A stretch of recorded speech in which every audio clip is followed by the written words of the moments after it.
Hi friends! So today we're going to be talking about one of my favorite subjects of all time, vintage sheets. I am absolutely obsessed with them. They're one of my favorite things to collect. And so we're going to talk about 17 different ways to use, upcycle, craft, sew, and display vintage sheets. The first part of this video, we're going to discuss sewing projects, then we're going to move on to craft projects, and then at the very end, we're going to talk about no-sew, no-craft ways to display them and to put them in your house. So even if you don't have a crafty bone in your body, it's no big deal. There's still ways that you can love and appreciate a good vintage sheet. So let's start with sewing items. The first item is something that I sewed for the first time last year. This is a coffee table runner that I made out of a vintage sheet. It's one of my favorite ones. And then I also sewed pom-pom trim on it. And I do have a blog post on how I made this, so I will link that below if you'd like to make one yourself. But this is for my perfectly sized coffee table, but you can make it for your dining room table. Or I even have made some like fireplace mantle runners. So the options are endless when it comes to runners, but this is a great easy sewing project, especially if you love special trim on the end. The next project that I have the biggest love-hate relationship with is vintage sheet curtains. I absolutely love how they look, but making them can be tricky. But there are a bunch of different styles that you can make. Some of them are insanely easy and are no-sew, but if you want to make the kind that I make, which I make mine with a backing so that there's extra insulation, it can be tricky. So I was going to say, if there's any project on here that you would like to see a tutorial from me, I would love to do that for you if there's specific projects that you're interested in seeing that I share with you today.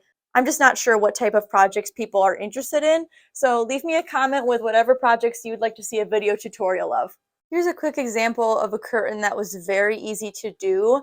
So this goes into my laundry room, and I just used a spring-loaded curtain rod up there, and then this is actually the hem of the sheet. So vintage sheets have a hem, just like, any sheets do, and you just put that on the curtain rod, and it's super easy. You don't have to sew it at all, as long as you don't mind wherever it ends up on the floor, but having it drag on the floor is very in style right now anyway. The next two items can make people a little uneasy. So the first one is a quilt, because I know that quilts seem very, very scary, and they kind of are. If you have never sewn one before, it can be very intimidating. Even making the quilt top is relatively easy, but doing the binding, putting everything together, can be really hard. And so if you're nervous about making a quilt, I completely understand, but it is possible. I would suggest the first thing you do, which is going to be one of my items, is making a bedspread first. So I made this one, and it isn't even big enough to be a bedspread. This is a twin vintage sheet, and I made it into more of like a lap quilt bedspread type of thing. And it does look really cute, but it was the first time I ever did this. I didn't know how to do a mitered corner. And if you look closely at this, it looks absolutely terrible. And it's okay. It was my very first time doing it by myself. I don't have anyone teaching me how to sew. It was just YouTube. I'm trying my best. So I was very proud of myself for what I accomplished. And doing a bedspread is nice because you're just using a solid sheet. You're not creating, patchwork designs and making sure that everything lines up. It's quite easy, and all you do is sew straight lines down and across.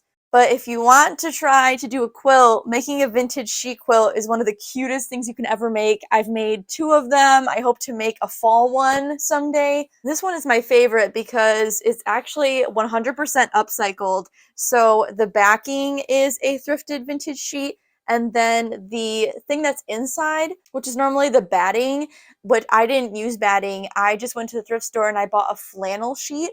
And so I put a flannel sheet in between here, and then there's the quilt top. And so it is super soft, and then it's also not stiff. So like when you first start making quilts, this one I used batting, and it is quite stiff. When you put it on your lap, it doesn't contort to your body, but this one this one conforms to your body, and it's so nice. I absolutely love it. So vintage sheets make the softest quilts. If you're ready for the challenge, I think I learned how to make this quilt watching a Melanie Ham video, and so I will link to her YouTube channel so you can watch her stuff. I have vintage sheet projects all over my house. So the next one is sewing a throw pillow. And this is made actually from a vintage pillowcase, but I love the rainbow design. And so I made it into a throw pillow instead. And then I did an envelope style enclosure. And I learned how to do that envelope style. It's nice because then you can trade out this pillow sham for the different seasons. So I learned how to do that by watching the YouTube channel Made Every Day, and I will link to that YouTube video. The next item on my list is vintage sheet bunting. I love making this. I use bias tape here, and then I just cut out these triangles. They are not double-sided, and I have a sewing tutorial on how to make this. It's on my blog, so I will link that below. But it's one of my favorite things to make and have up in my house, but you can also make it for parties. The last item in the sewing department is, of course, clothing. I couldn't go with the sewing of vintage sheets without talking about making your own clothes. So I have made skirts. So this is a wrap skirt, and this is my favorite clothing project for a vintage sheet ever. I wear this all the time, as opposed to I made a vintage sheet dress, and I think I've worn it maybe twice because it doesn't fit very well, and vintage sheets don't have a lot of stretch. But like making this wrap skirt, it's awesome. It doesn't have to be stretchy, but because it's a wrap, you don't have to worry about, like if I have a big lunch or something, then I can just loosen it a little bit and it's great. I've also made this skirt, which is a gathered skirt, and then it has a zipper, and I also love this skirt a lot. I wear it often. I don't necessarily like it because, like I said, I'm not able to like quickly adjust it, so it is what it is, but I do wear it all the time. I am terrible at reading patterns. Like, I cannot read sewing patterns at all. The best way for me to learn is watching YouTube videos. I'm a very visual learner, and so I made this skirt 100% from watching a YouTube video, no pattern, and it was Gertie. She does a YouTube video. It's like an hour or so long, doing step-by-step on how to make this skirt, and you can make it with a vintage sheet or whatever you want. So if you want to make a skirt and you're just learning how to sew, you should definitely check that video out. I will link to it. Now we're moving on to the craft portion of vintage sheets, but I wanted to quick say that if you enjoy my videos, it really helps me out a lot if you like or subscribe, leave a comment, or share the video on your social media channels, or if you want to share it with a friend who you think would be interested in like my thrifting content or any of my vintage stuff. If you share it with a friend, that really means a lot. Anything you do to help my content, I really appreciate it. And thank you to everyone who has left comments and everything. It's just so awesome that you guys watch my videos at all. So thank you. Anyway, back to the craft content. In the crafting department, we're going to talk about junk journals. So this is a great way to use up scraps. I haven't made a lot of junk journals. I've only made 2 in my life, but I have put quite a few vintage sheet items in here. So right here you can see some cute little vintage sheet ruffles. I also have these little, I don't know what this is considered, a keychain. If you're a junk journal person, you'll probably know what this is. But it's a perfect way to use up scraps, and then you can also make really cute little pockets in these junk journals. So if you like scrapbooking, you should definitely look into making a junk journal. Right here is a pocket that I used. This is a vintage sheet, and then you can put stuff in it. So yeah, it's a very out-of-the-box way to use vintage sheets, and this is very creative. If you are into scrapbooking and paper crafts, definitely get into junk journaling because there's some great YouTube channels out there for it. I actually made this junk journal following a YouTube video, of course.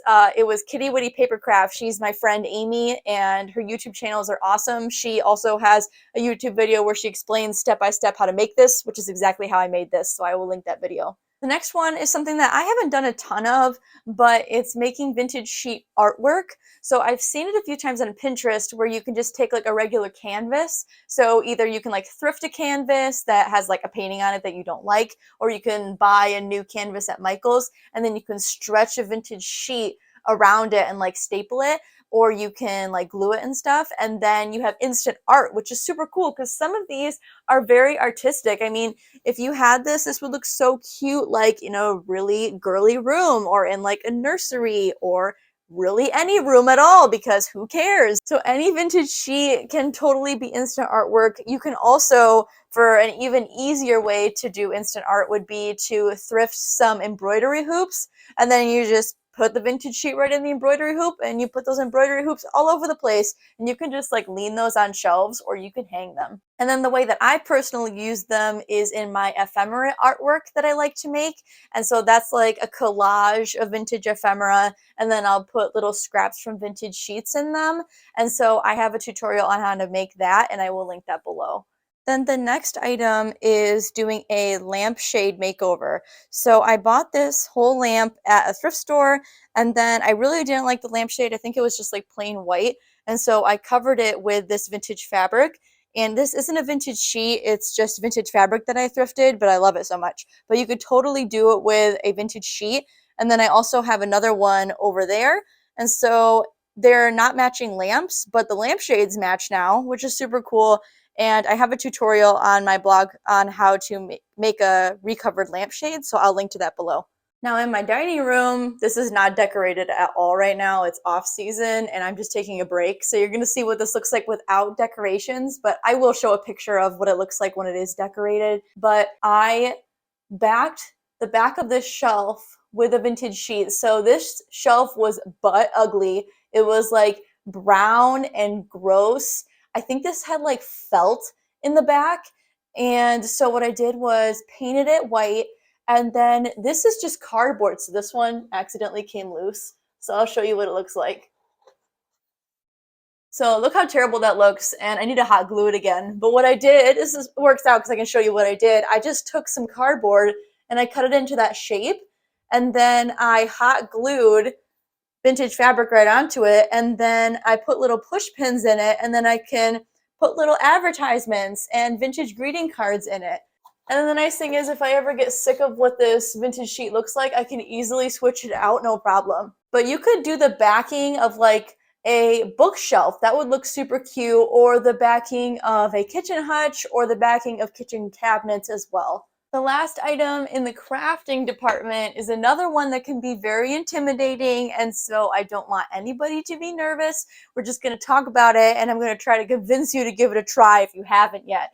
So it is reupholstery. Now, I don't mean like reupholstering a sofa. That is way too intimidating for me, and I'm way too scared. I'm talking about tiny little easy upholstery items that you can do no problem. So this is a footstool that I thrifted, and I think it had like some gross crusty velvet. It was nasty. And so I ripped that off. Oh, so what you do is, so like this is a regular footstool and there's screws in here. And so you just unscrew it, and then the little pad here will come right off. And then you can rip the old fabric off, and then you cut, this is a pillowcase that I used. It was a vintage pillowcase. And then you just cut it to the same size, a little bit extra. And you can see it right here. What you can do is take a staple gun, which probably sounds scary, but they're very easy to use. And then you just, and it staples all around. And even if you're nervous about using a staple gun, you could also just use furniture tacks, or you could really just use regular tacks that you just use like on a cork board. I think that's what I did. So I have staples in here, but then you can also see I have tacks. And so then all you do is you flatten the fabric out, and then you put a tack and you just use a little hammer, and then there you go. You have a super cute new footstool. I've also done this. I found a piano bench. I found 2 piano benches actually on the side of the road, and I've taken those home and I've reupholstered the top. And the nice thing about piano benches is you can open it up, and then there's normally a little area where you could put sheet music, and then I'll put like, I have the piano benches by my bed, and so I could put like a little blanket inside. So piano benches and footstools are very easy things to reupholster. Same with like dining room chairs. That type of stuff is so easy.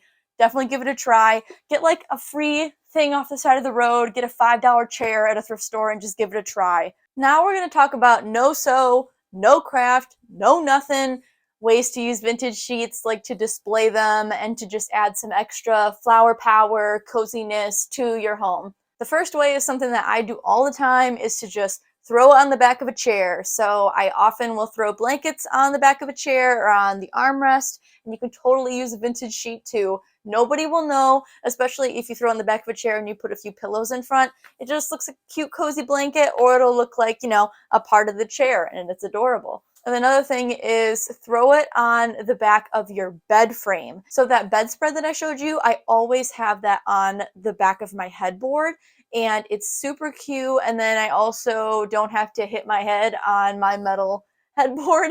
I get to put it on my soft bedspread, but doing just a vintage sheet is another great way to add cute designs to your bedroom. If you have a ladder, like a quilt ladder, you can totally do that with vintage sheets instead. An item that I have that I like to use to hang like vintage sheets, vintage blankets is I went to a flea market and I got, it's a piece of a crib. So like the side portion of a crib that would go like up and down. It was like a wood one. It was like from an antique crib, and I used that, and that worked great to put vintage sheets on. Then if you take a vintage sheet and you lay it out flat, you can use it as a photo shoot backdrop. Instantly have the cutest photo shoot background ever. I do that all the time, especially with like this big bookcase. I'll unroll a whole vintage sheet, and then I'll just use some books at the top of my bookcase to hold the vintage sheet down, and then it just lays flat and perfect for a backdrop if you're going to take photos of yourself or of product if you're a small business owner. Then if you've got vintage sheets that are stained or have holes in them, so like this one is very cute, but it's quite faded. Oftentimes you'll see a really cute vintage sheet at a thrift store, but it's very faded and you don't know what to do with it. With faded vintage sheets, I like to use them as like throwaway picnic blankets. I don't actually throw it away. I just reuse it over and over and over again. So like I'll take this with me when I go to the beach, or if I want to go like sit in my backyard, I'll use it. And if it gets stained even more, I don't care because it already has stains. It's already not in good shape, and I can throw it in the washing machine over and over and over again, and I don't mind if it continues to fade. Then of course I have to discuss the most obvious way for using vintage sheets is to actually use them on your bed. Same with pillowcases, actually use them. And confession, I do not do that at all. As much as I love vintage sheets, I do not sleep with them. And some people have gotten very upset with me in the past that I don't actually use them and that I cut them up for projects and stuff. And I have multiple reasons why I don't actually use them. The number one reason is I don't want to be responsible for staining a vintage sheet that I love. I mean, I'm a girl, I have periods, and so I'm not one of those people that's amazing at getting stains out of my sheets. I mean, I'm just not great at it. I have not found the secret to getting blood out of sheets, and so I don't want to be the person that uses my favorite vintage sheet and I ruin it and I can't get the stain out. So I'd much rather just use store-bought sheets that I don't mind if they get stained. It makes me feel better, and then I can use these sheets for projects that I know they won't get stained or ruined, and it won't be a big deal. The next reason is if you have thrifted vintage sheets, you will come across that almost all of them are twin or full, and I have a queen size bed. So if you have a queen or a king, it's way harder to find like a matching set of a fitted and a flat queen bed sheet that are vintage. If you do find it, it is very rare. And then if I find it, I'll use it for a really big project, like I'll use them for making curtains, something like that. And then the third reason I don't use it is because modern sheets have gotten way better, and I like to use these sheets from Target. I know it's sacrilegious to say, but they're better than vintage sheets, and they're better than vintage sheets because they have elastic the entire way around, which is amazing. I mean, my aunt told me about these sheets, and I was like, I just don't understand why she's so excited about them, but truly they're incredible. So like, regular vintage sheets, regular normal sheets only have a little bit of elastic on the corners, and so often like the sides will start coming loose, the ends will start coming up. It's very annoying, but this is all the way around and it never comes up. And I've had these Target threshold sheets for I think 6 years now, and I still use the very first set that I ever bought. There's nothing wrong with them. The other reason they're amazing is on the ends, where you don't know like, oh, does my fitted sheet go this way or that way? On the Target ones, they have tags inside that indicate the top or the bottom, so you're never flipping your sheet around putting it on and realizing you put it on the wrong way. Those both seem like very simple things, but they really improve my life. And they're also incredibly soft and cool in the summer. And they even make them vintage inspired. So like this one is a vintage washed one. And so I'm obsessed with them. This is not sponsored. I wish they would sponsor me because I love these sheets with all my heart. So if you have not tried Target Threshold sheets yet, I highly recommend them.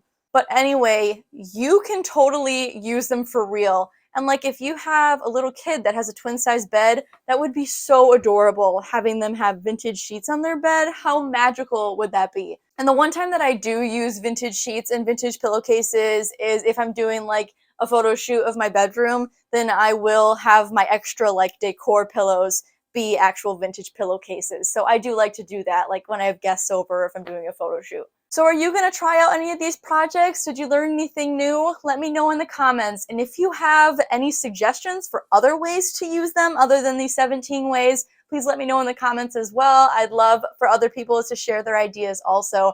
Thank you so much for watching, friends. Bye!